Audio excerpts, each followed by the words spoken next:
ए के छ रे खबर केटा हो अनि होमवर्क गरिस्? मैले त आज फुल होमवर्क गरेँ यार। चिन्ता नगर्दा हुन्छ।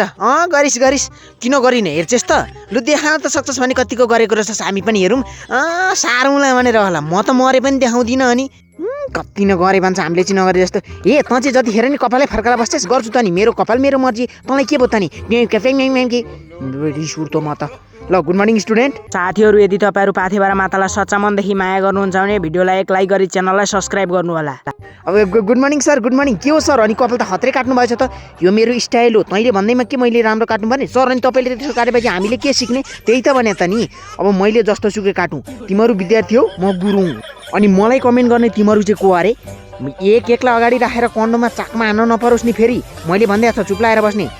किन बेटिस तँलाई त यसरी नै कुटा खुवाउनु पर्ने। ए भनेपछि सर तपाईँले चाहिँ त्यस्तो कपाल काटेर आउने अनि हामीलाई चाहिँ छोटो तिक्लु बनाएर आउने भन्ने? ए साँच्चै गणितको त हिसाब गरिस् तैँले? ला यार मैले त लिइन पो ला कपी नि।